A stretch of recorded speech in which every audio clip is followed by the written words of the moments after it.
Hi, I'm Meta Spencer with Project Save the World.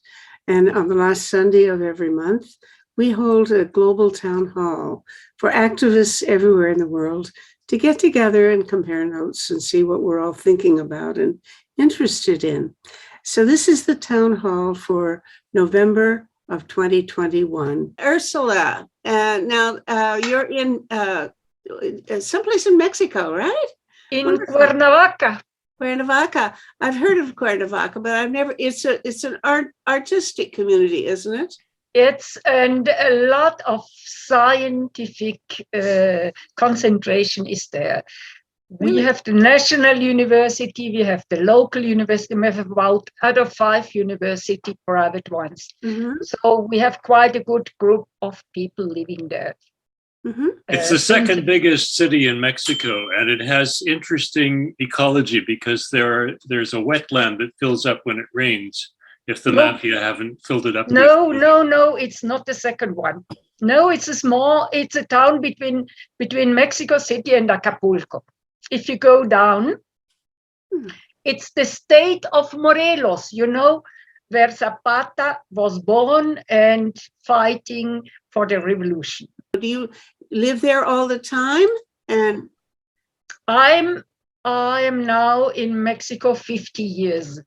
So that's all my life, almost. Yes. Where did you live before? In Africa, a lot of years. First in Burundi, and then with the civil war, I went to Madagascar and later to Tanzania. Okay. Wow. Well, welcome. I'm so glad you found us because you're obviously a well-traveled and sophisticated lady. My name's Patrick Carolyn. I am in the United States in Connecticut. I live on land that used to be the Quinnipiac Nation. I'm an activist, a writer, speaker, and an instigator. What do you instigate? What is your favorite instigation? I ran a social justice organization for 10 years in Washington, D.C., the Franciscan Action Network, which I was arrested many times for nonviolent civil disobedience. In fact, my picture that usually comes up on Zoom is a picture of me being arrested. I co-founded the Global Catholic Climate Movement and also the Faithful Democracy Coalition. I've been involved both on climate, immigration, and faithful democracy, good government issues for many years. I'm also my wife and I were foster parents, took in a number of foster children, and we had 2 children of our own, and we adopted 2 foster kids who were Black. And so I had 2 white children and 2 Black children. So I've written a lot about how I thought I understood racism until I became the father of 2 Black children. And then I understood that I really didn't understand anything about racism at all. Really. So I've written about that as well. So that's I instigate almost anything that's going to help bring about social justice. Wow. Well, I love the diversity of your instigations. Work on a number of different issues, but I don't consider them to be the issues. Years ago, I used to be involved politically, and I sort of moved away from that because I decided that what we need to be involved in is the transformation business. And so I look at all of these issues like immigration and climate change and human trafficking as symptoms of what our problem is, not as the issue that we have to focus on. And that they're all interconnected. All of these issues are all the same issue. They're all interconnected. And so I work on the intersectionality of all these issues. Perfect. Well, that you're a new specialist on intersectionality because Project Save the World, that's its middle name, intersectionality in a way. We have 6 global issues that we think are all related. And if we think, and we believe, that at least I believe, that if we address them as a comprehensive package of deals that we need to make all together, it would be a whole lot easier than trying to do them separately. So we're on the same wavelength there. Anyway, welcome. Can I add something, Meta? Yeah, please do, Yes. Wendy. I came across you by accident on the computer. All right. And And I've been very active with environmental issues all of my adult life and so on. I won't get into my own thing, but I want to express an appreciation that I have for what you do, because for most of my adult life, I've tried to look at the combination between science and the humanities. And you do such a wonderful job with your, I think you're a sociologist sort of by background, and you ask the most pertinent questions to the scientists that you have on, because you ask it from, I must say, from my humble experience, because you get to the essence of what they're presenting, and then they have to articulate it in a way that we can understand. And I truly appreciate catching these interviews that you have in our time.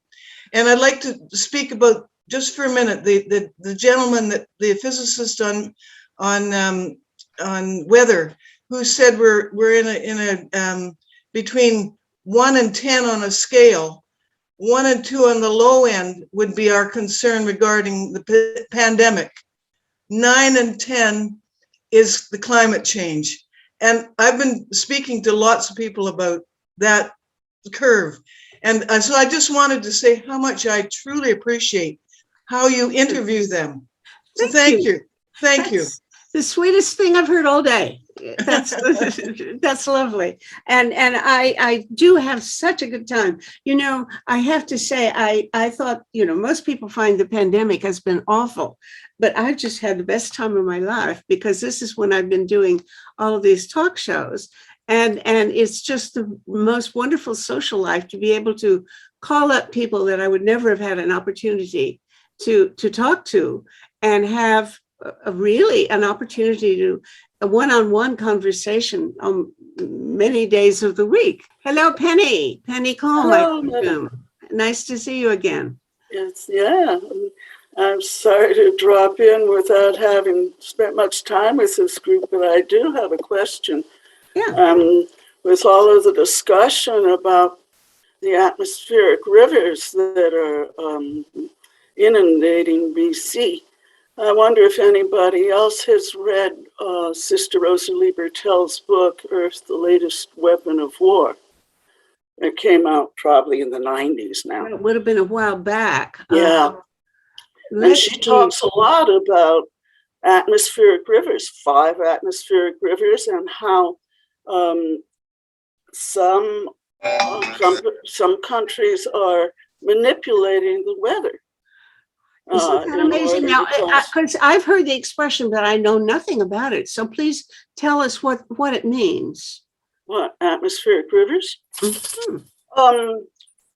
In the atmosphere above us, she says, there are 5 major, and the newspaper saying they're like 100 miles across, streams of water. And they have their established patterns, but they can be moved. And they can be overfilled. They can, the manipulation can include, you know, adding huge amounts of water to one river. This is absolutely new to me. I saw the expression and I went right past it. I didn't stop to ask what it is. Now, elaborate. I never heard of such a thing. I wish I knew more. I read it at Nancy Ruth's house and I underlined it, but I was in the middle of other meetings at the time. And I gave it back to Nancy so she could read. But Rosalie Bertell was adamant that these rivers exist, that there are ways to manipulate the weather. This would be quite devastating, obviously, and especially now that we're all concerned about climate change, nobody would be looking for any other factor in creating this. But well, look, if anybody knows about this, tell me who wants to speak about this particular issue. Robert Reed, I see your hand, but I want to ask if there's anybody who knows anything more about atmospheric rivers, so we can all get smart together? Yes, I learned a little bit about them Okay. the past week. The meteorologists, the weather people talk about these atmospheric rivers of moisture attacking like fingers various places in the world, but in particular Western Canada and the United States, coming across the Pacific way up high. And that's what bring each one of these can bring these massive rainstorms of different sizes, but recently quite massive ones. So those are the things that have brought these massive rains to British Columbia recently. And I think there's that same sort of atmospheric river that has dumped the rain on Newfoundland and Cape Breton recently. Now, these things are there all the time. Is that it? Apparently. And where are they? I mean, how far? Way up high, I guess. Very high or not? Way up high in the atmosphere. Really? Below the space level, obviously, but it's a meteorologist term that they use. Okay. Well, anybody else know anything about this? This is really interesting. I might drop in a piece or two here too, Yeah.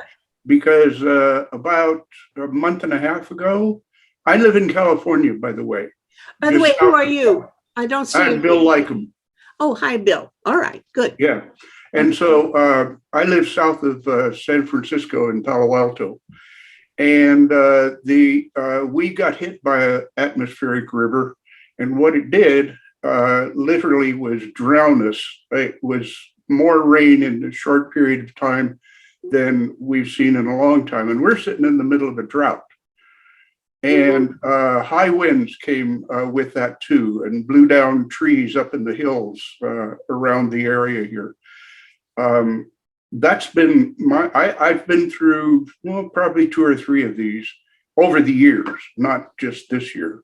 But what I'm describing is one that hit us. Could I add that the meteorologists, the way this term atmospheric rivers came into the news, that's part of the way they explain how the climate change, it has accentuated these atmospheric rivers, and that's why the floods. So that's the link between the warming of the planet and the the rains and the flooding we're having. Well, why? I mean, how, rather? I guess the word is how. How does climate change impact these rivers? Where are they all? Are they all around the world? And are they hemispheres, southern and northern? Apparently, but I think we need to consult a meteorologist to ask your last question. They say that they've indicated that they're related, but I haven't heard how, but they say it is. Mm-hmm. Climate change causes the rivers, causes the rains, causes the floods. Mm-hmm. Climate change is increasing the evaporation of the oceans. I'm living between 2 oceans, which are really enormously getting warm. So we have about 27 degrees Celsius. That's warm now in the moment. And that means that we have a lot of higher evaporation. And all this water goes to the troposphere. That means at the highest level. And then several winds rush around. So on one side, we have in our region, Central America and Mexico, the highest level of whole America of hurricanes. That means that because of climate change, warmer temperature, and more evaporation, we have much more water coming with each hurricane. And this means that we have in each hurricane striking the country, we have an enormous amount of water coming down, together with a lot of very strong winds. So most of the wind go over 125, sometimes to 300 kilometers per hour. That means that they are very destructive, but when they came to the land, normally they disintegrate. So I'm working on climate change. So for this reason, we have to get enormously prepared, get adaptive, and get resilient to what is going on. And obviously, global warming is one of the key issues, and it has not only affected Canada, but also if you look, for instance, in China, China has had enormous amount of water and floods during this year. So we must Germany too. Germany got some really absolutely, and very known processes. So it's a global phenomenon. So for this reason, we have to work enormously against growing temperature. And I'm very disappointed about the outcomes of the COP26 in Glasgow, because it's a shame that still again the oil companies, the cement companies, and some other multinational enterprises basically in United States are able to avoid that we can fight for the rest of the humanity to live in peace and to live without all these disasters. So I think there we have to be very careful. Thank you for that. And I'm glad to know that you're working on climate change. Is there anybody who knows where these rivers are? Are these rivers places that stay in the same relation to the map of the globe all the time, or do they move around? Right around the world, in my recollection is that. Yeah, but you know, it could be something like a satellite that moves around the world, but it could be something that would travel with the world as it, you know what I mean? I think as I visualize it, and this is just from my memory, there is a path for each river that is more or less the same.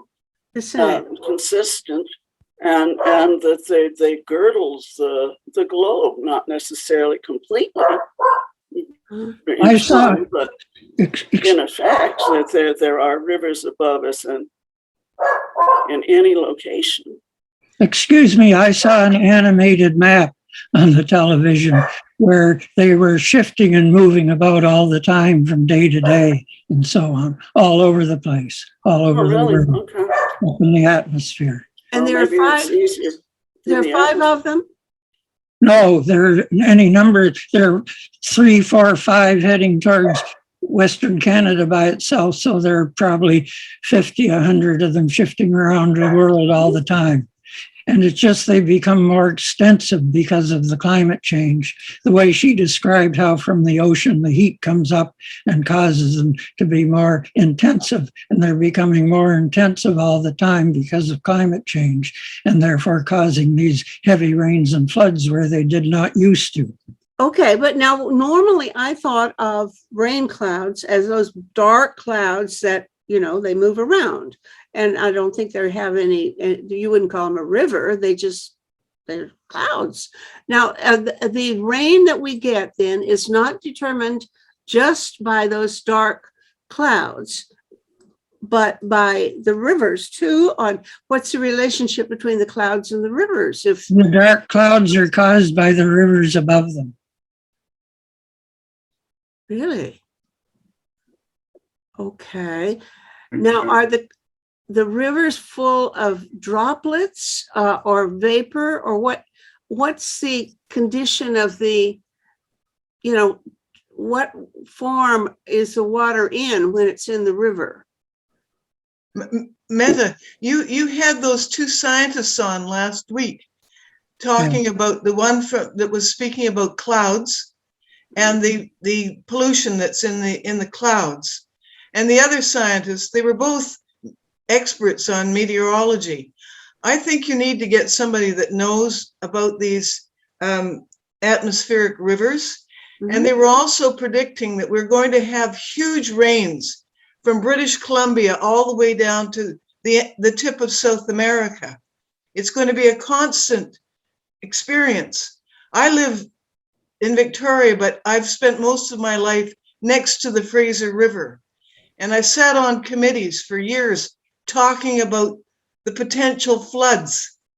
And it's a perfect example of our hubris because we did not prepare for what has just happened. We knew it was going to happen. Really? We did not prepare. And it's an example of our inability to handle what's going on. Okay, here comes Alan Haber. Alan, we're talking about things that none of us really know a whole lot about because it's totally new to me. Do you know anything about atmospheric rivers? If so, enlighten us and let's. Otherwise, I think Wendy's right that we should ask an expert. Hi, Alan. Well, how are you? Hi, it's nice to be here. Thank you, Meta, as always. No, I don't know anything about it, but from under my yarmulke, I can remind that back in the beginning, they said that there was when God created the world, there was the water above and the water below, and he put the earth between. And I had never heard of the water above, but here's a discussion of these rivers running above the earth. So maybe this is just biblical and we're learning how it was all put together way back in the beginning. I would be very interested to hear what a meteorologist would say of these rivers, which it seems to me is a metaphor, but maybe there's something that actually is maintaining currents and like the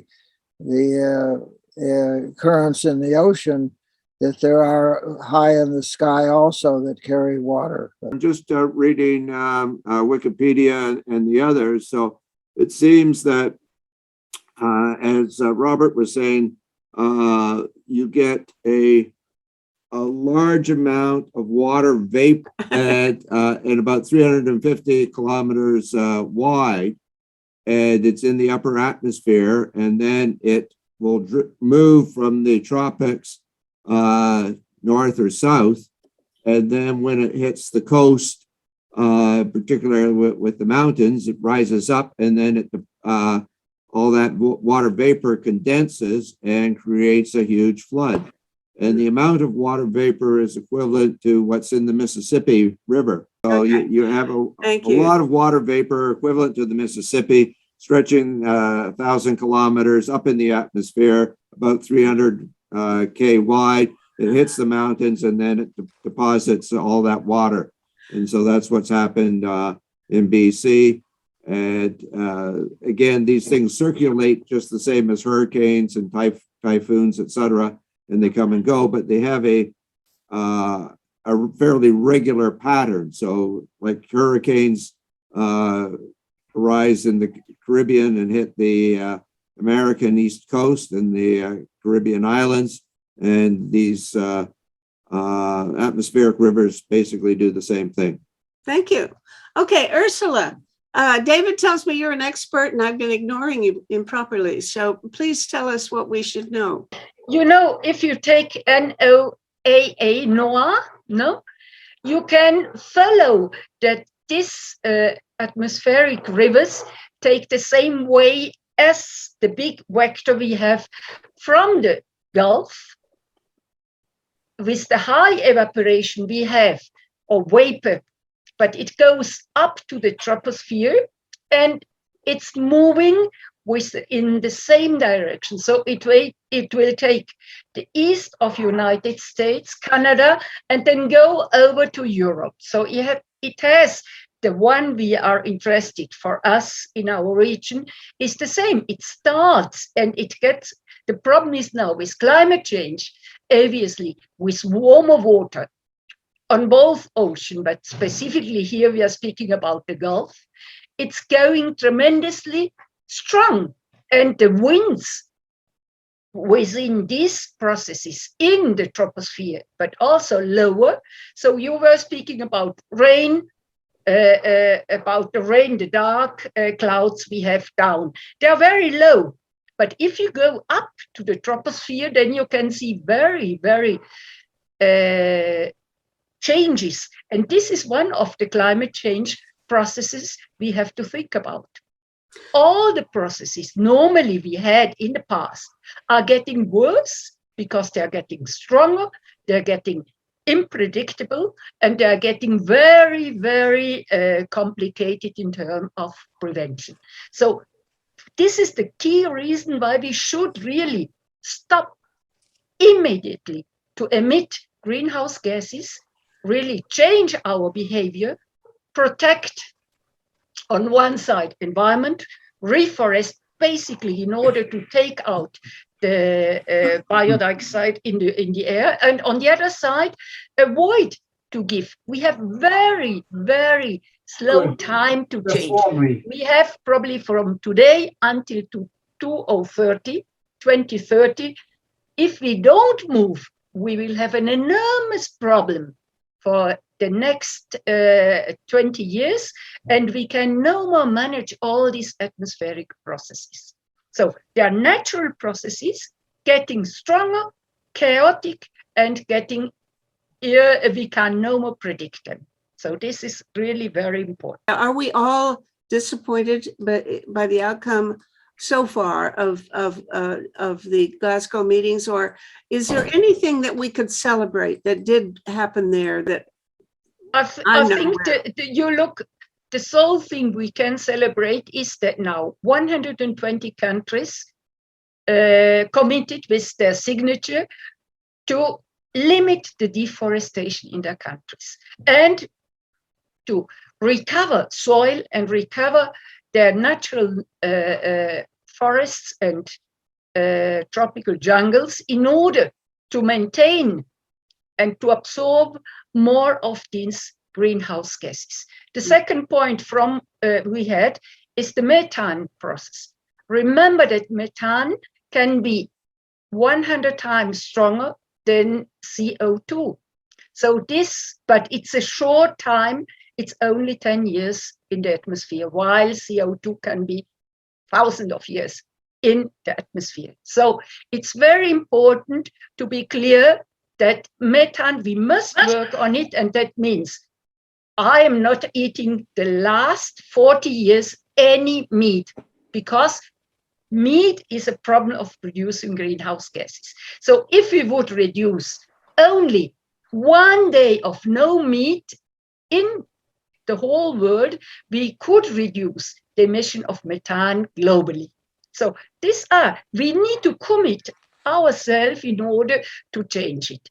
And the third point we had was that some richer countries committed to Africa, specifically the low developed country, to give 100 billion for support of adaptation and of mitigation in their country. So this would be the three key issues we had out of Glasgow, but still the key issue of reducing greenhouse gases was not touched.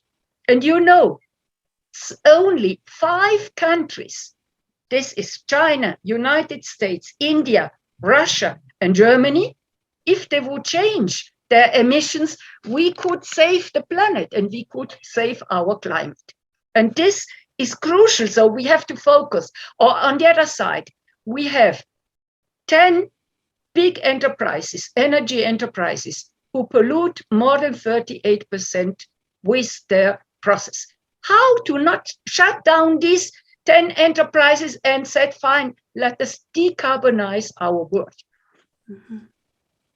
You are doing some research there in Cuernavaca, where you live, right? What is your special interest? What are you studying in particular? I'm teaching at the renewable energy, at the Institute of Renewable Energy. So I'm working on alternative, and I focusing specifically on gender, because I'm convinced that we women, you know, if you look at 5,000 years of patriarchy with violence and destruction of environment, we women, we should get in now, promote a very different process. And that means that we should have different management, we should have different leaders worldwide. And if we could really promote half women, half men, we could change the present model of business as usual. We need, it's urgent. We have very, very little time. 8 years to change. Yeah. Thank you so much. Okay, Richard, did you have your hand still up, or are you, or is this another go round? Speak. Okay, another go around. Okay. On COP26. As a doctor, we've seen this happen with the tobacco industry, and now the petroleum industry is doing the same thing. And basically, they started off denying that there was a climate crisis. Then they introduced doubt that there's a climate crisis, but it's not man-made. Then they tried to deflect and blame the victim, namely us, and tell us that it's our problem, that we have to do all the things that Ursula was just saying in terms of active transport, becoming vegetarian, get an electric car, put solar panels on the roof, et cetera, et cetera. And then they have said that we're all doomed, that there's no use in doing anything because we're doomed now anyhow. And then they tried to distract us. But what we should be doing is divesting. And I think we should be doing all the things that Ursula is saying, being vegetarian and all the good works that she has just mentioned. But we also need to be doing divesting, because as a former politician, as a mayor, it all comes down to money. And what we have found now is by not investing in the greenhouse gas producing petroleum industries, that they are now finding it harder to attract money. And we can do this on an individual basis in terms of our own pension funds, but also by influencing banks. The project Don't Bank on the Bomb, which is with the IPP&W,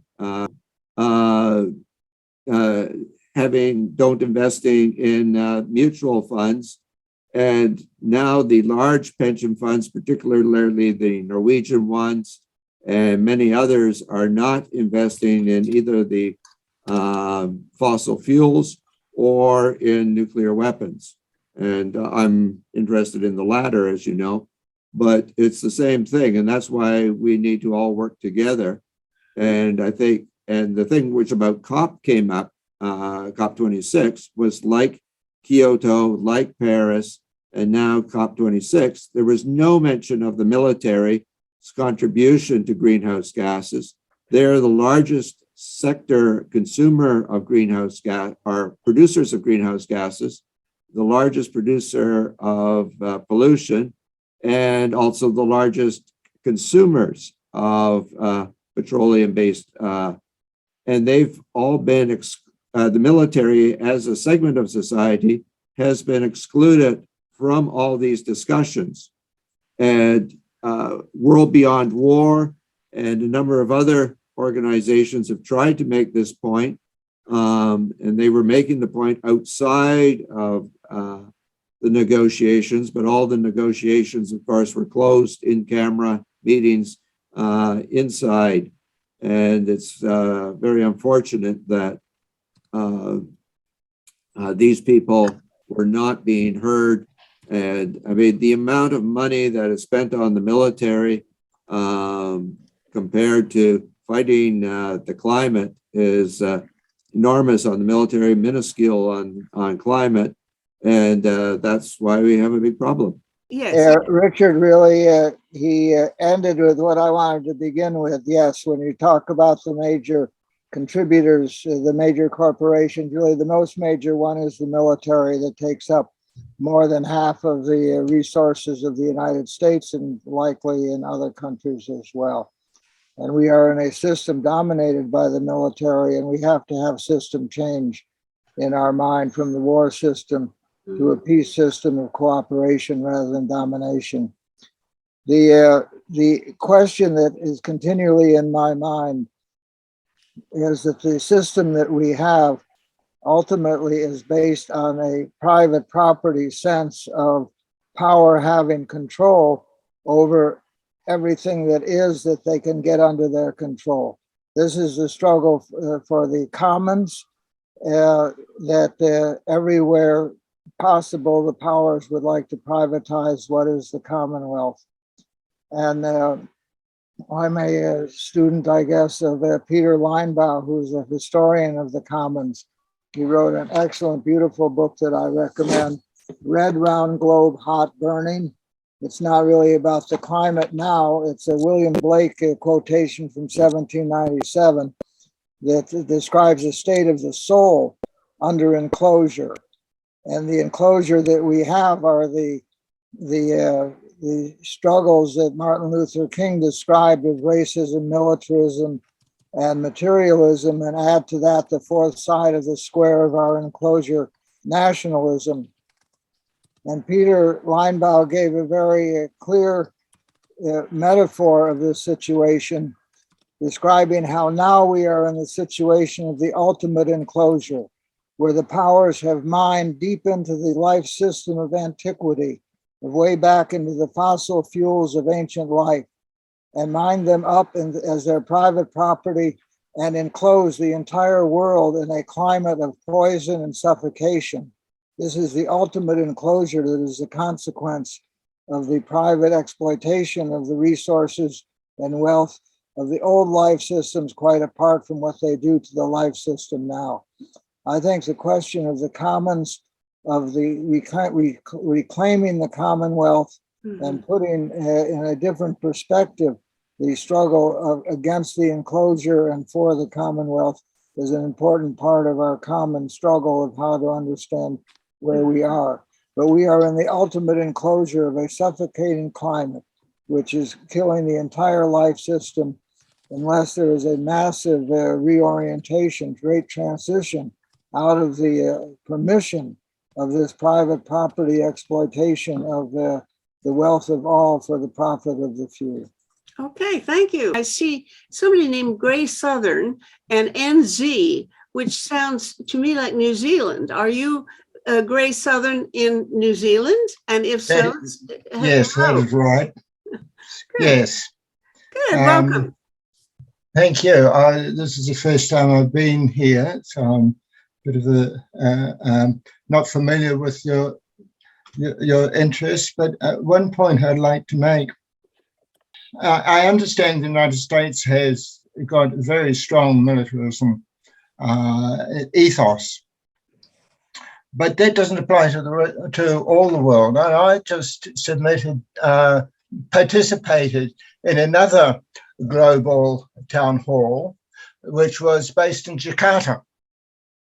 And this was a 15-hour extravaganza of international affairs, dealing all sorts of things with high-level competition and the way they saw the world. They had people participating from all around the world: Europe, Russia, China, some from the United States, but a strong Southeast Asia contribution. They dealt with a lot of different issues, and there was barely a mention of the military. Oh, well, do they have much of a, I don't know about the Indonesian military. Is that something they devote a lot of? It's quite significant. Yes, it is quite significant. So in a way, it may be the elephant in the room. But in a way, it was dealing very extensively with cooperation.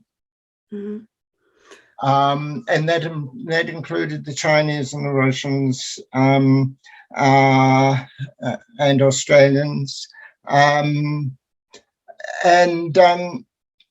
So there is this dynamic of cooperation, which is extensive, and it's epitomized by the climate negotiations for all their limitations and their problems. And I might be rather biased, but my perception of the peace movement is it's very much more focused on military than actual peace. How do we live in this world peacefully? Mhm. And there is a complex of multilateral processes, which COP is one of them, but there's a whole lot of others. And there's examples. The EU is a wonderful example of a whole lot of nations which have got millennium history of brutal conflict. But after the Second World War, within a few years, it became a set of cooperating states. Yes, And it's difficult. I hear very little discussion about how that was achieved, and was achieved by, it was intentional, it was design, a process. It was intentionally designed to prevent the war.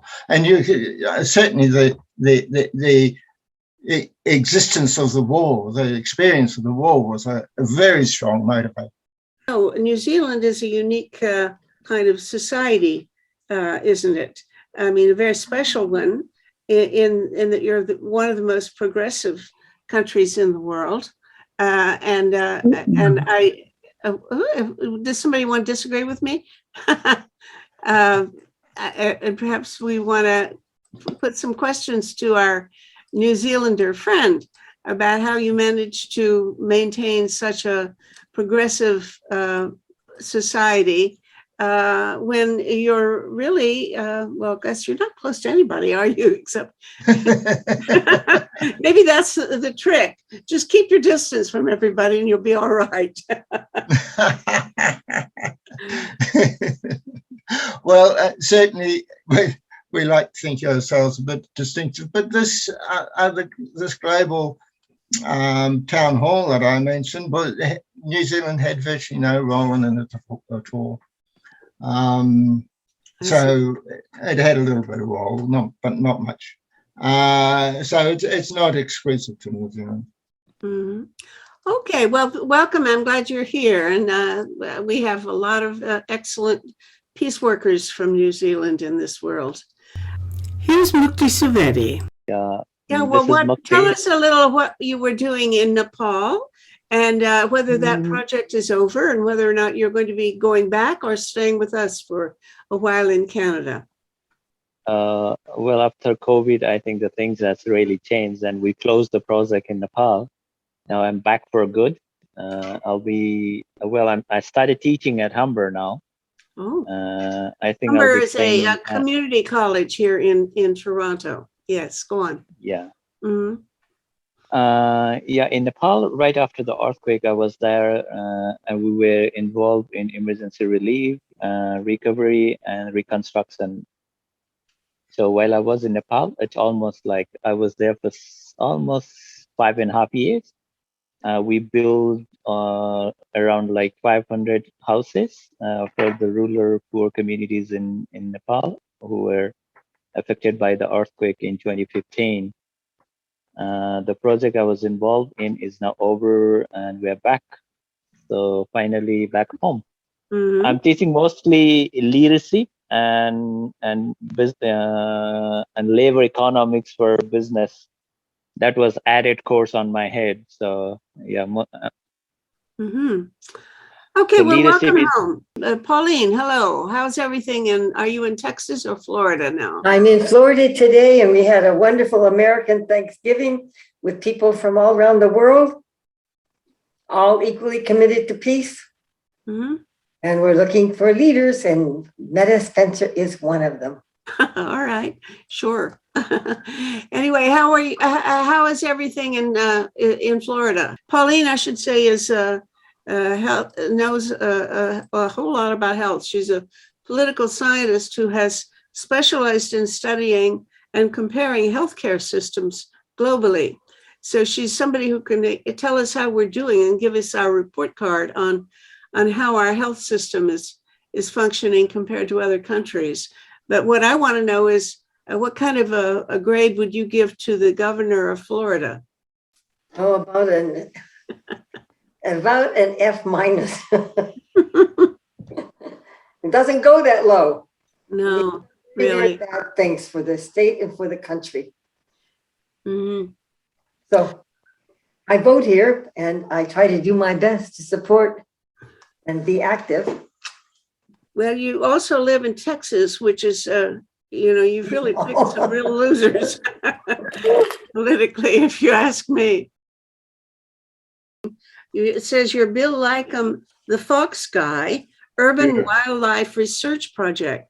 Are you maybe specializing in foxes around urban settlements? I am. I'm considered to be the world's leader in knowledge of the behavior of the gray fox, which is a very, very unique fox that lives in North America. And I started the urban, I'm a co-founder of the Urban Wildlife Research Project. And we're a nonprofit here in California. And we're doing restoration work, biodiversity, and trying to, in our tiny little small way, to increase the health of the wildlife that live around us in both urban and wild communities. Mm-hmm. And so, but one last thing, my family for the past 300 years have been pacifists. And so I'm carrying on that tradition, and that's part of the reason why I'm here. Well, wonderful. Well, welcome. And do you have gray foxes running around Palo Alto? I tell you, I don't know whether we have any gray foxes here. I've never seen one, but I remember a few years ago on a Sunday morning driving through the swankiest district of Toronto, and here was this little red fox running along the sidewalk, and he stopped and he looked at me, and we had a good interchange before I drove on. Yeah, that was a red fox. You don't have the gray foxes that far north, but down in the southern part near the Great Lakes, there are gray foxes there, and they populate all the way through the United States, into Mexico, into Central America, and into Venezuela and Colombia, the northern part of those two countries. And that's their range. Mm-hmm. But that means they don't like cold weather. Is that it? Well, yeah, that's part of it.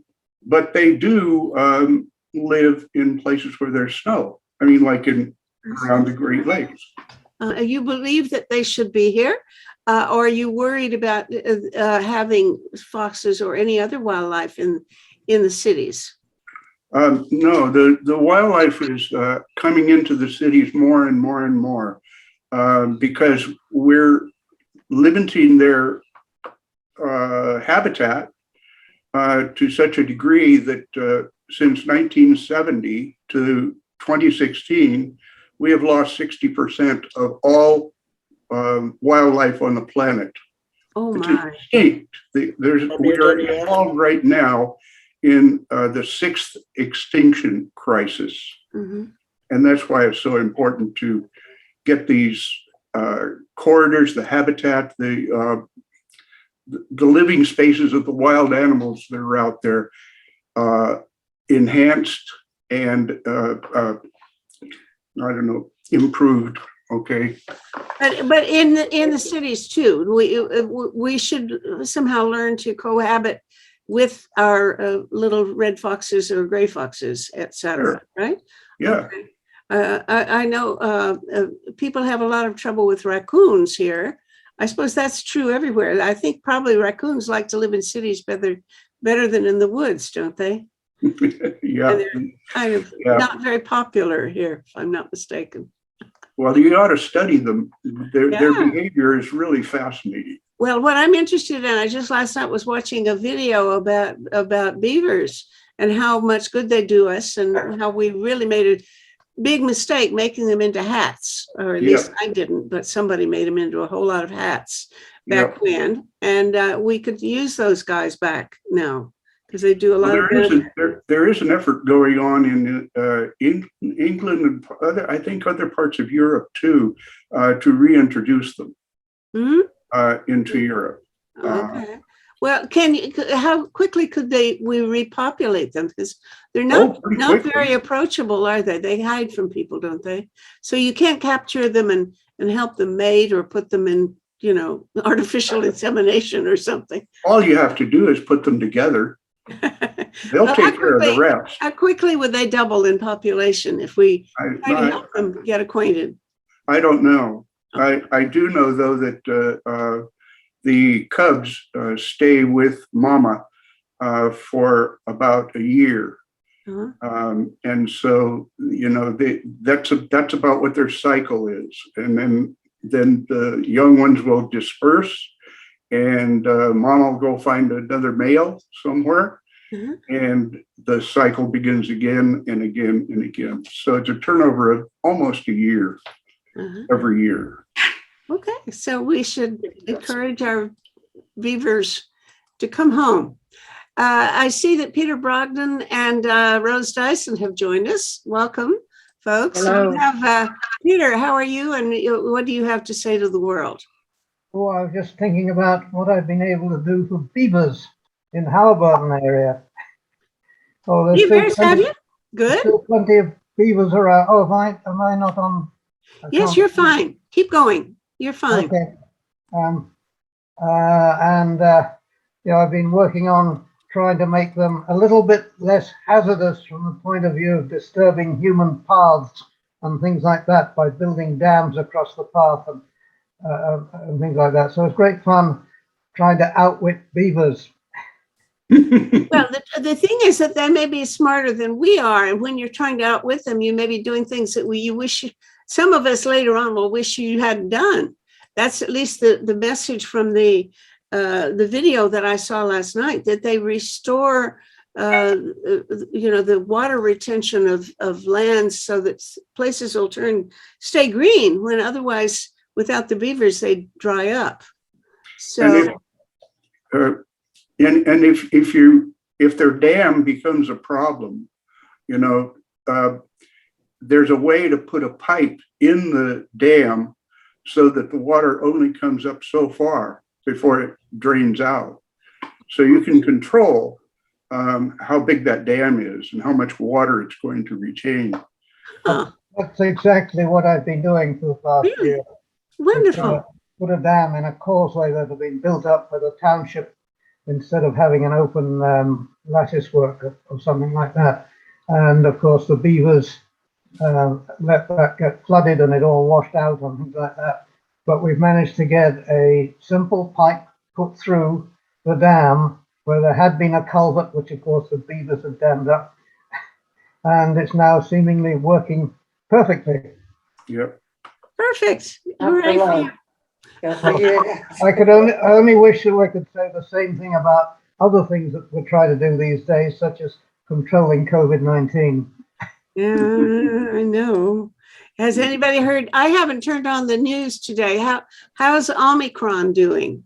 Any news about? Have they found out anything today or the last 24 hours about that new virus? Another 2 weeks before they can determine if it's of interest, but is it really dangerous and spread more efficiently? That will take some time to figure out. And they've given it about 2 weeks before they get back to us. How long will it take before they know whether our current vaccines will control it?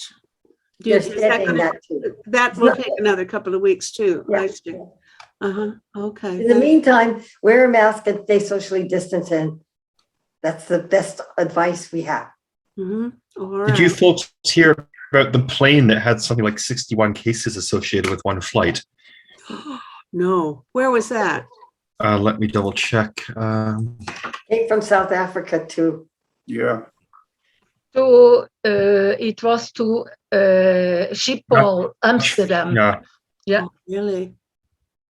From South Africa to Amsterdam. Bill Lycum, what is a book you would recommend on planet-wide fear? I don't have a book to recommend. I'm sorry. I wonder if there is one out there, though. Well, let me point out to you that one of Robert Woodward's books, recent books, was on Trump, and it was entitled Fear, Trump in the White House. And basically, Trump has been acting like this all of his life with his businesses, scaring people. Remember his talk about in the United Nations about fire and fury that he would impose on North Korea if they attacked the United States. Mm-hmm. That's one of his weapons, Trump, inducing fear. Mm-hmm. And of course, that's what Hitler did also. Yes. That's how Hitler rose to power, was through fear. Yeah, but we got to be afraid. There are things to be afraid of. I'm afraid of Omicron. Yes, but Meta, let me remind you what one of the speakers just said a few minutes ago, that he found that the peace movement is too much focused on weapons, on the military, and not enough on how you could lead a peaceful life. Too much emphasis on the military on both sides, pro-nuke, anti-nuke. Both are too much obsessed with nuclear weapons. Mm-hmm. As a matter of practice, I worked for 3 years in a nuclear weapons laboratory, and the most remote subject of interest was nuclear war.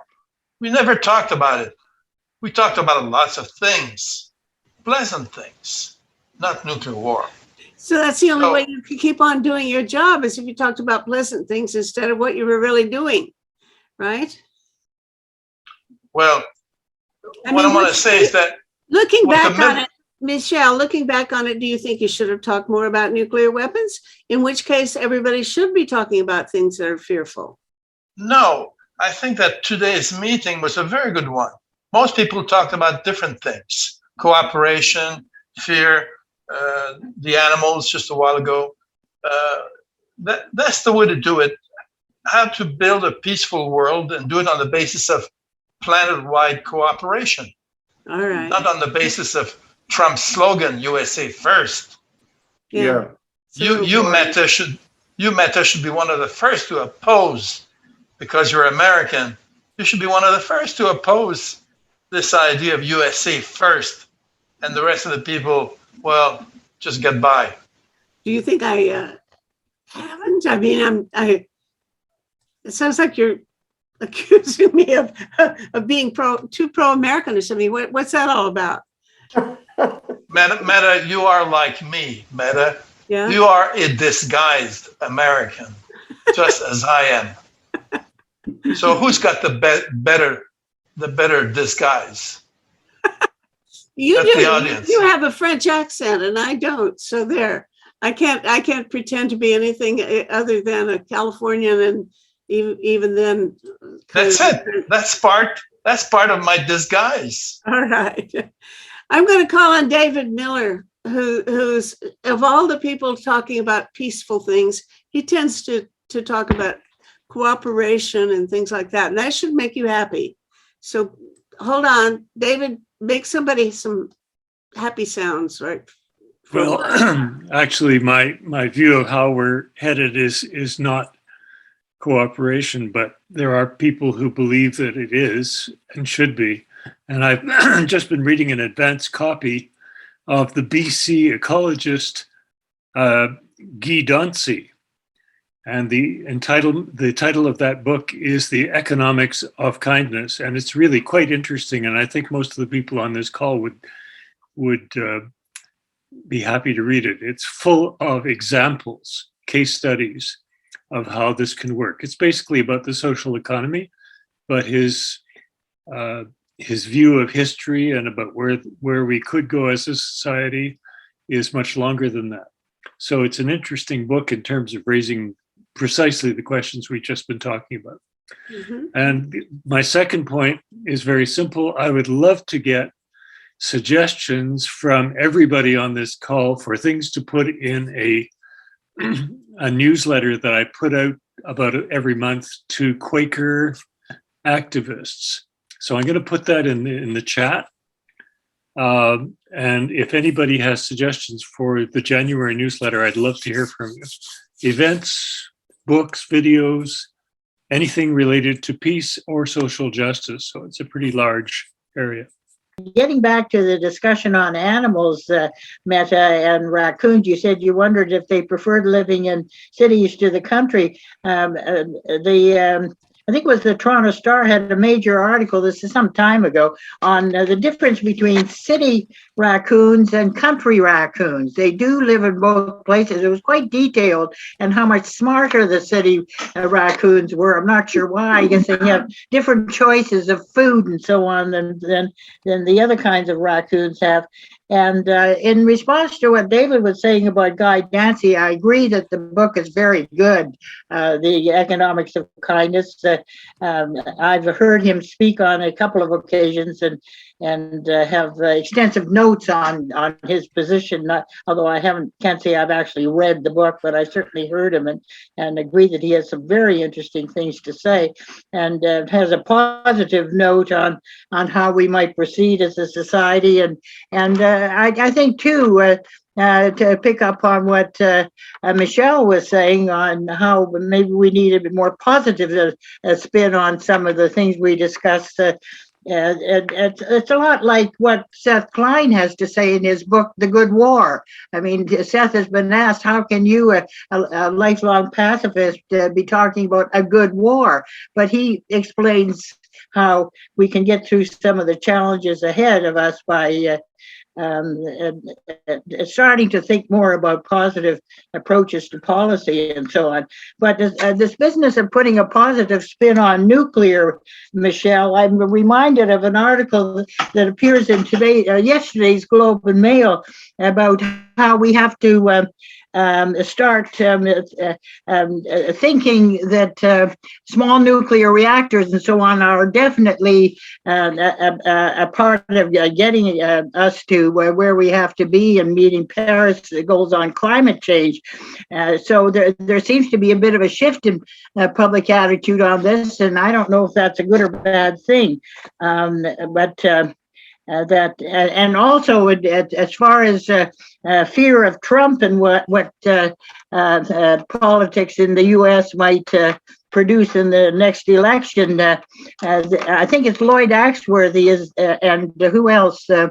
Alan Rock have co-authored something in the Globe on how we as Canadians have to start thinking about how we're going to deal with an America led by Donald Trump, because all the electoral signs point toward him quite possibly being the next president of the U.S. in 2024. It's difficult not to find that a scary thought. But Michelle, do you have any suggestions as to how we put positive spin on that possibility? Well, I suggest, Rose, that you buy the book called Peril by Bob Woodward. It just came out, and it shows what a peril Trump was and would be in 2024. Well, I read Woodward's book, Fear. And the following one. The Fear is a 2018 book. I'm talking about a 2021 book. It just came out a few months ago. Yes, I've seen Peril. it. Yeah. Peril by Robert Costina and Bob Woodward. What does he say in it that's different from what he said in Fear? Well, I just got the book yesterday, but I have written a review of Fear, and I will write a review of this new book, Peril. I'll be interested. Just the beginning shows that Bob Woodward looks at the attack on the Capitol as a coup. Trump attempted a coup d'etat. Yeah, I agree with that. Mm-hmm. I think that's fairly common knowledge now among those of us who think about these things anyway. Where do we go from here, though? Well, ask Meta. Ask Meta. No, because you told me I have to be positive, and I can't think of a single positive thing to say about Donald Trump or the prospect of his renewed presidency. But anyway, if anybody has any cheery words about Donald Trump, now's your moment. I bet there's nobody.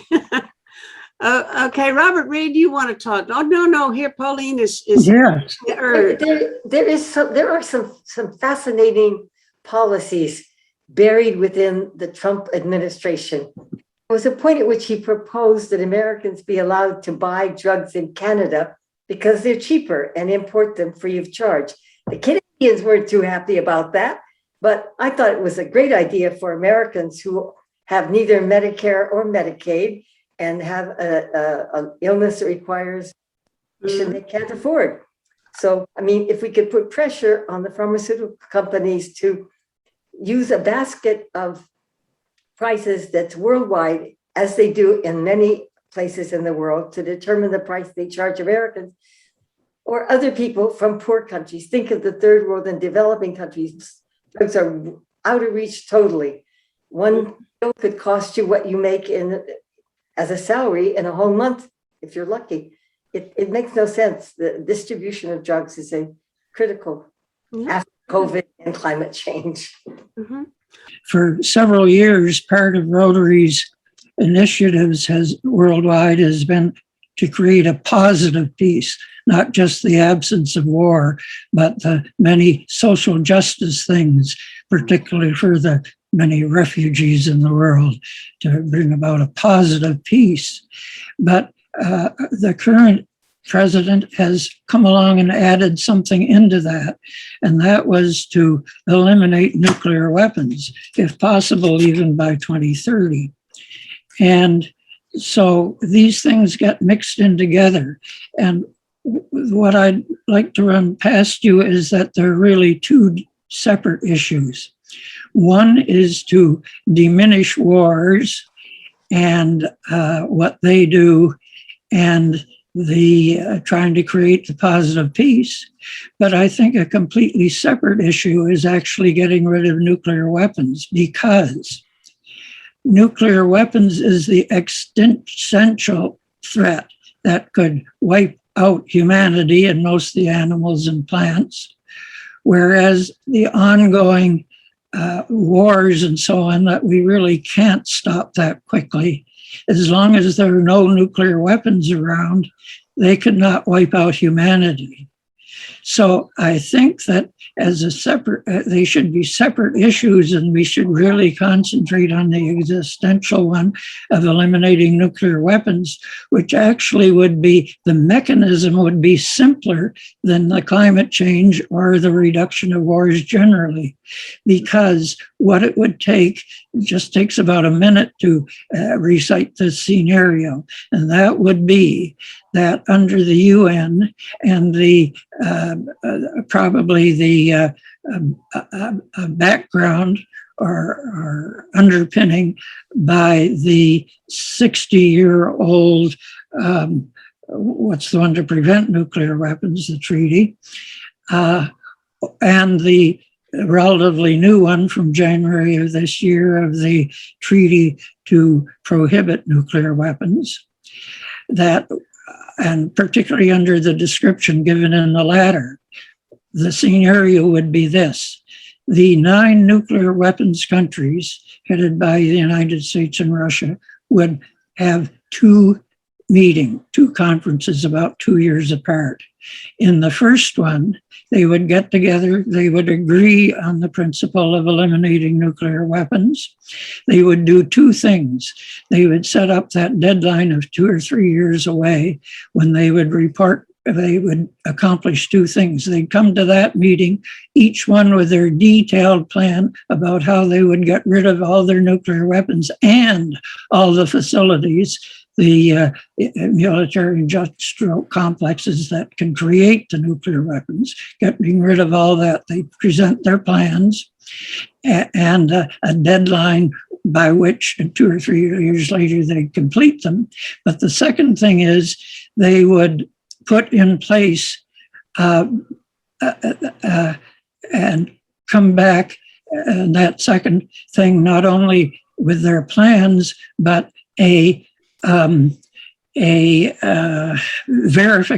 international verification program, wherein during that 2 or 3 years between their two, after their second meeting, I mean, this would already be in place in those 9 countries. The verification commission, with all the experts on the various aspects of it, would oversee in those 9 countries their getting rid of their nuclear weapons and the means of producing them. Then, after the second meeting, they'd be simultaneously, openly, and under the jurisdiction of those verification commissions, getting rid of their nuclear weapons. And then when that has been done at their next meeting, they would put in place those verification commissions, not in just the 9 countries, but in every country in the world, permanent, long-term verification commissions that have full knowledge of and complete control over all of the nuclear material in that country. So this is how it could be carried out. And yeah, but now listen, Robert. Rather than people worldwide. Come on, now listen. The problem isn't how to do it. The problem is getting them to be willing to do it. So all of the things that you're talking about are but one of us could think of something just as good. Doesn't matter how they go about it. Problem is they won't do it. And that's what we have to worry about. The reason for stating this is that knowing, this is the bait, that knowing, the Americans knowing that there will be the verification right from the start. I agree to it. Obviously open, they'll be willing to do it. Without that knowledge, the average American will say, what will disarm, and the others won't, will be so I just put forward the idea it's going to be open, simultaneous, verified, controlled elimination of nuclear weapons in the way of producing them, and then so that they won't come back, continuation of the same process.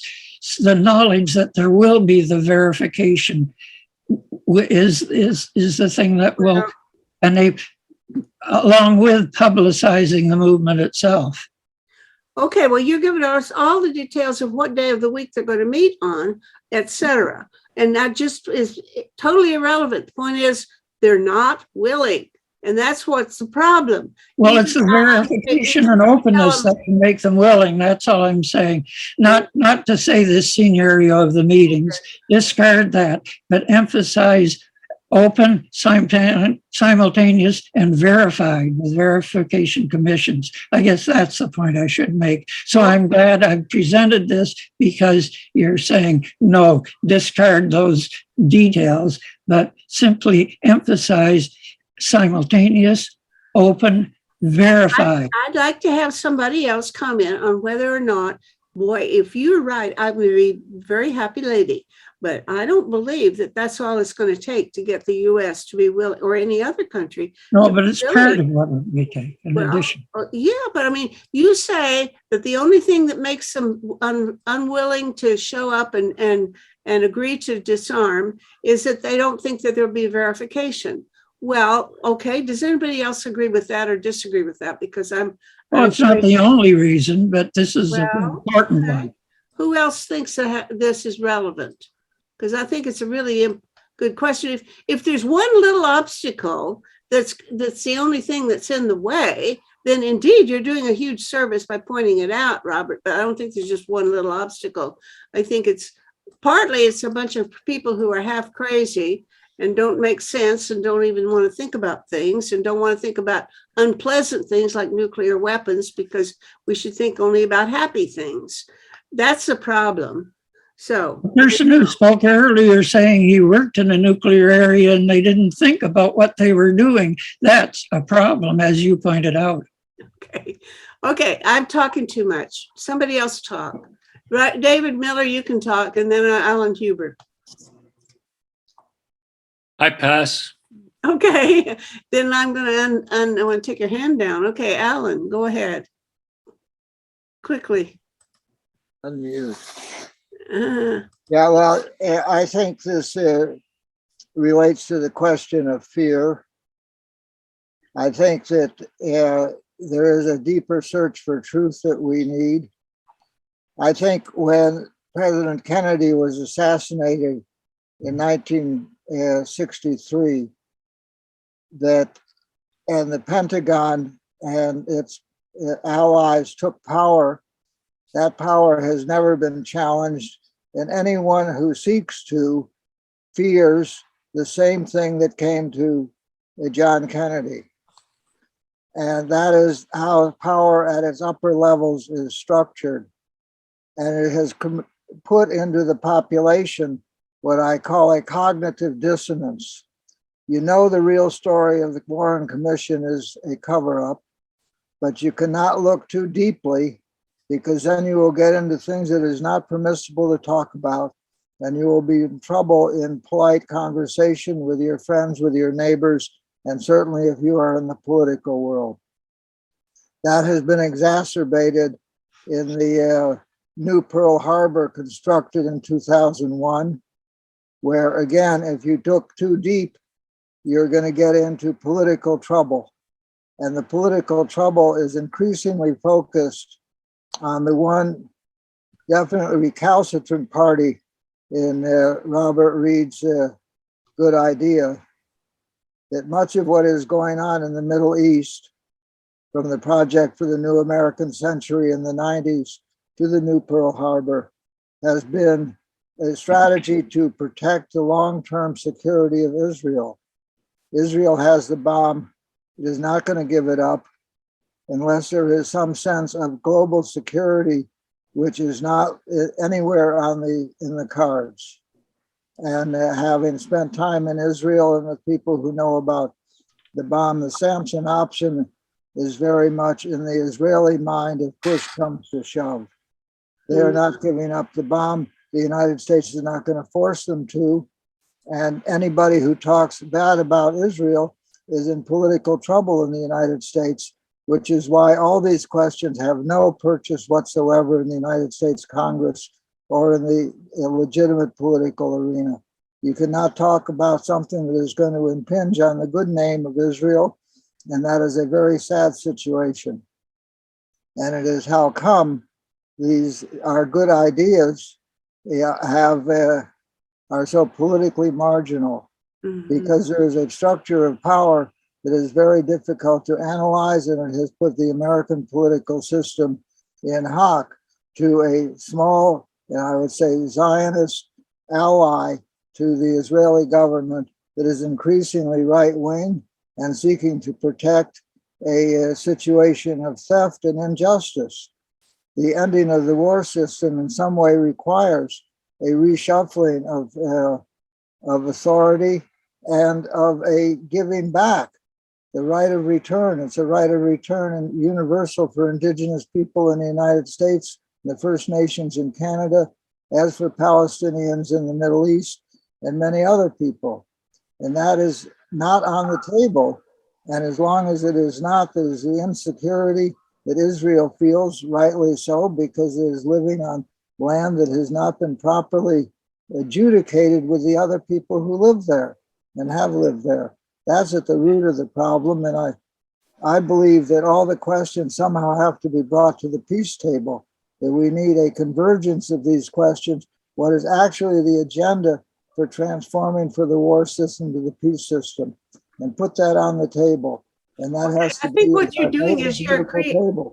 I think, Alan, you've been putting a divergence of opinions about here, because you've brought up at least 3 or 4 different topics that would be adequate for a whole conversation. And I, you know, you got a lot of points in there. I don't want to criticize you, but I'm not sure which direction to go with now that you've thrown. I think that he's introduced an important concern with it, depending on 9 countries, and one of them being Israel, and the fact that it might be, of the 9, the one most resistant to giving up nuclear weapons, even if everyone does it and it's verified, because of what he points out.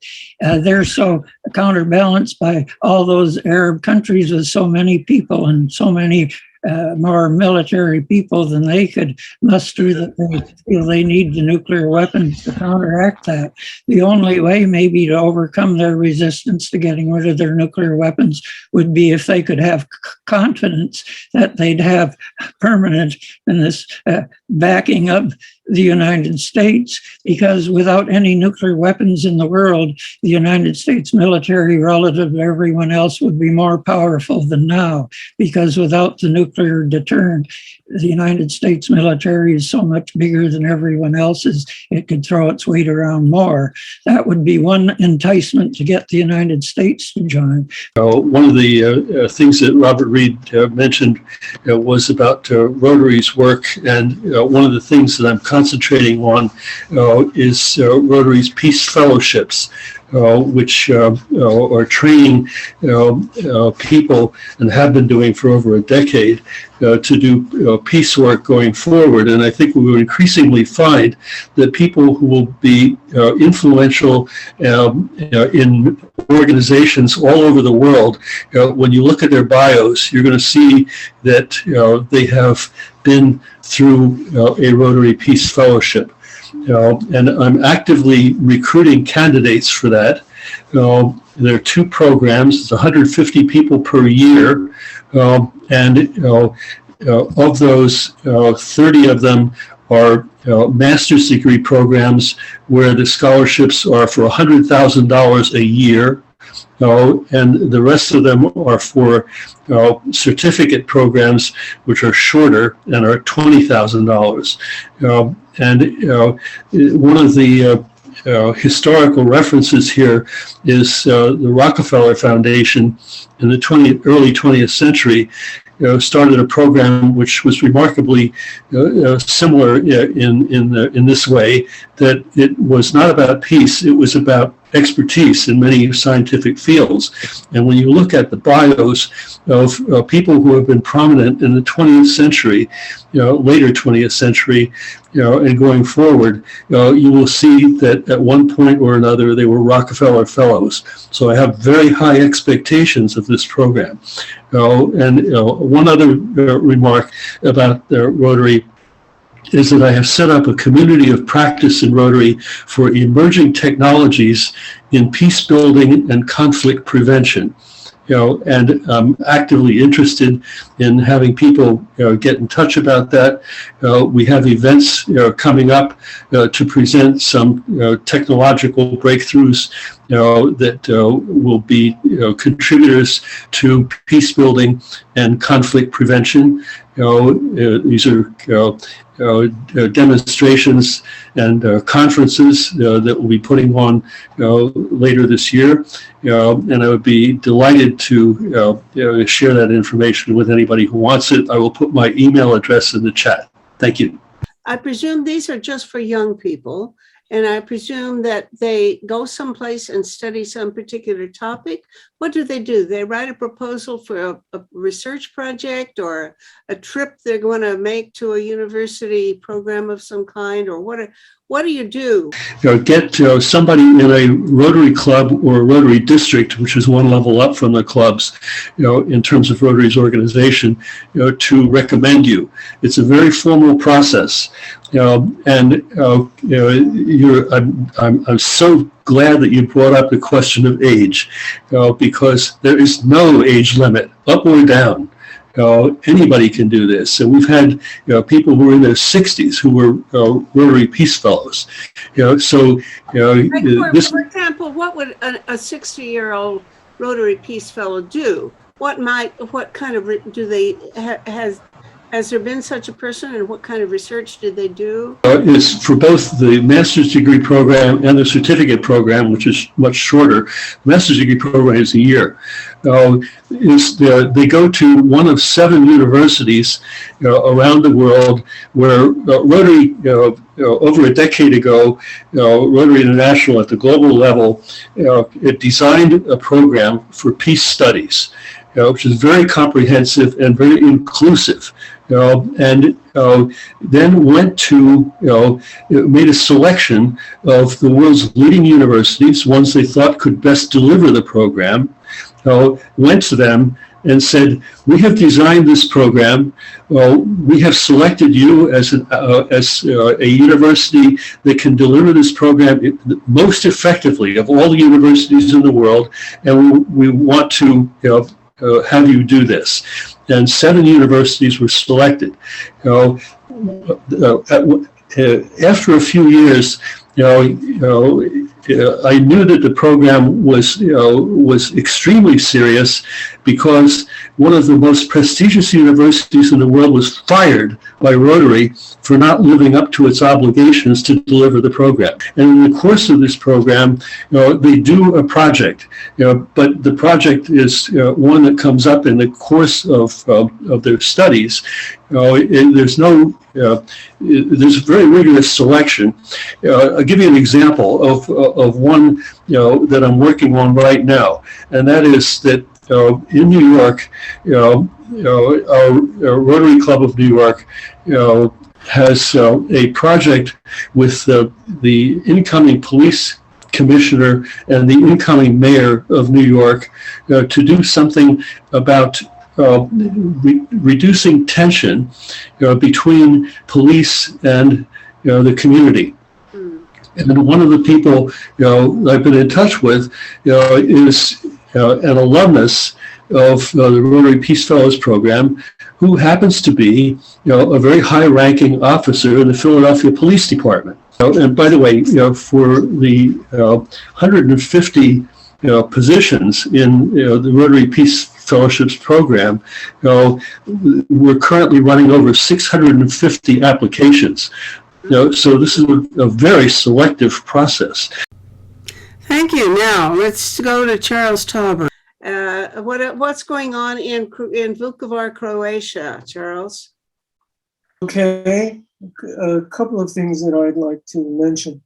First of all, last week, i.e. the 18th of November, was the 30th anniversary of the Battle of Vukovar, of one of the battles of Vukovar. And it was the 30th anniversary that Vukovar came into Serb hands in 1991. It's a mess. There is a huge amount of ethnic politics here, unfortunately. It's almost unspeakable how far it's going. And the corona thing is getting in the middle of it all, but the ethnic politics continues to be very, very bad here. We're also working with a lot of people in various parts of the world. We're working with a group of Uyghurs, and I'm enjoying that group, actually. They're very good people. But they're suffering also very greatly. Where are they, Charles? Are these people are these refugees? These are people in diaspora. They're from Xinjiang, which they call East Turkestan. They're in Turkey. We have people in fact, there are 1 or 2 in Canada. They're in Holland. There are a couple of people in British Columbia who are in our group. There are people, let's see, in the States, in Australia. They're all over the place. And they are suffering because of what the Chinese have done to them, namely put them into concentration camps and so on. That's one group we're working with. We're working with a group in Congo. We're working with a number of groups in Nigeria. We're working with a lot of people right now who have issues of child abuse. Both they who were abused as children themselves, and or who are working with people who have been abused. These are mostly Zoom conversations. You have one therapist and one therapy, as it were, and these people could be in, say, Uganda, with a Zoom camera on them. And no, Exactly. yes, and that's how it's done. Like an hour conversation about their traumas. Is that how it would Yes. probably go? We're doing much more than that, Netta. What we're doing is we're leading groups of people. We're educating them. So we're educating local people as to how to deal with their peers. And that's what we call them Barefoot Therapists. And we do that training so that people can learn how to assist other people within their own communities to give them psychological assistance. That's the most important part of our work. We also work with NGO people so that they, when they deal with a case, when they deal with clients, they know what they're doing. And we work in that way so that they will bring a case and then we generalize the case. We also talk directly about how to work with trauma with people, how to communicate, how to deal with human rights issues. Right now, my colleague is working on what's called a human rights-based approach to a trauma-based approach to human rights and a human rights-based approach to working with trauma, the interaction between those two. And of course, people like IRCT, the International Rehabilitation Center for the Care of Torture Victims in Copenhagen has been doing that for many, many years now. We're taking our cue, at least somewhat, from them. But our basic idea is to get people at local level to work with the mental health issues. I've said this before here, but the WHO has come up with a figure of more than 90% of people who need psychological assistance are not getting it. That's not my figure, that's the WHO's figure. There also is an increase in teenage suicide all around the world right now. Yes, I did a talk show last week or a couple of weeks ago, sometime with Dave Grossman about lack of sleep deprivation and the psychological effects of doing that. And he was talking about the impact on youth suicides, children, even teenagers, young, even 12-year-olds committing suicide in huge numbers now. And he thinks that, of course, he's predisposed to look for this, but he's probably onto something, that they're spending too much time interacting on their cell phones with their friends and being bullied, and as well as doing various things like video games or not. I don't know how much of that there is relevant here, but it certainly, I was shocked to hear that there's an upsurge of suicide among kids, children. It really is shocking.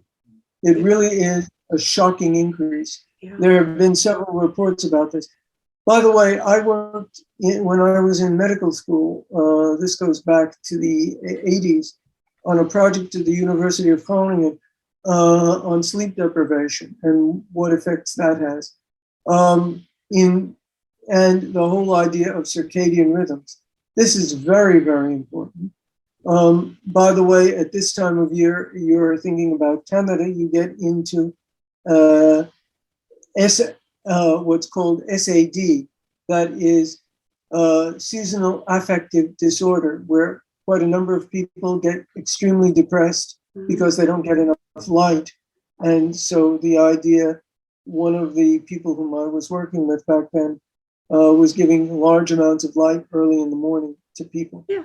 But certainly, see this thing, the bulbs burn out. I guess I have to buy a new one.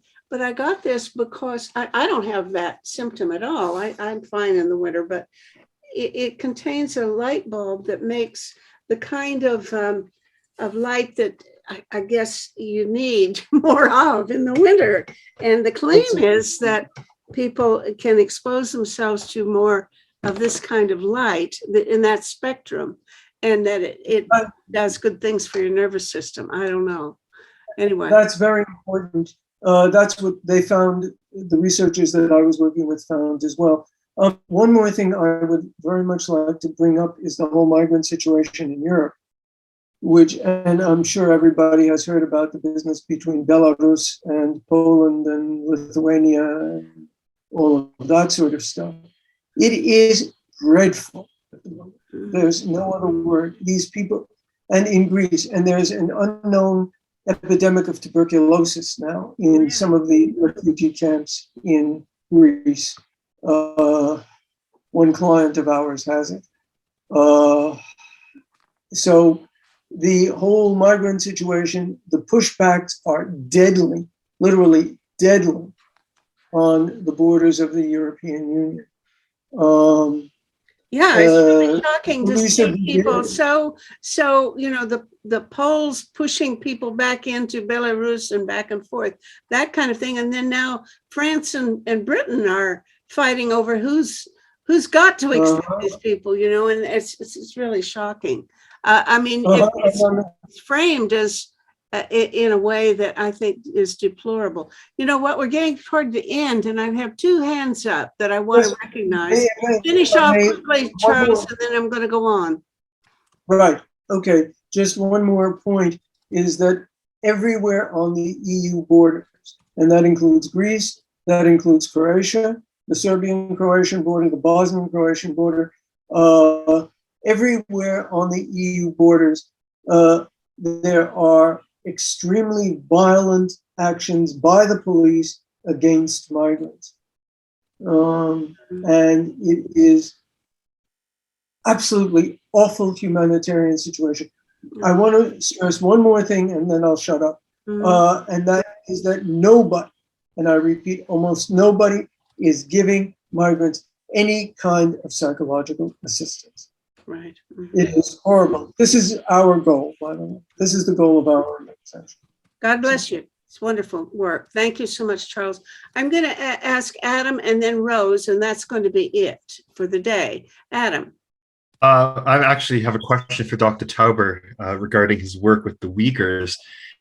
Are you able to engage directly with Uyghurs in Xinjiang and East Turkestan, or are you only able to engage with those in the diasporic communities? I know there is a lot of security and cyber monitoring of populations in Xinjiang, but I'd be quite interested to hear if you have any work directly with them in those territories. Thank you. Unfortunately, we don't, but we have contact with some excellent people who are the leaders of Uyghur diaspora groups in various parts of the world. And if you're interested, Adam, please get a hold of me, and we can talk about it. Okay, thank you. Yeah, I think I will be sure that I put my email on the chat and our website on the chat. So anybody who is interested, please do contact us. We're also willing to give free classes online to everybody. So Charles, do you think if you were to try to set up a deal with somebody in China, in Xinjiang, or anywhere else in China, that you could do it? Would a Zoom therapy session be at all realistic to try? I would love it. I don't know if it's realistic logistically. I don't think somehow that the Chinese would allow it. But I would. You're not going to get any arguments from me. I would absolutely love it. By the way, we may be starting a group within the next couple of weeks in Turkey. For all kinds of refugees, also for Afghan refugees. And if anybody has contact with Afghan refugees, that's something we're very interested in. Thank you. So please do contact us. I'm putting our website and our email on the chat. Thank you. Okay, Rose Dyson, you get the last word. Oh my, okay, thank you. Well, I had the same question for Charles that I think you've already posed, and that's about the high and climbing incidence of mental illness and suicide among teenagers.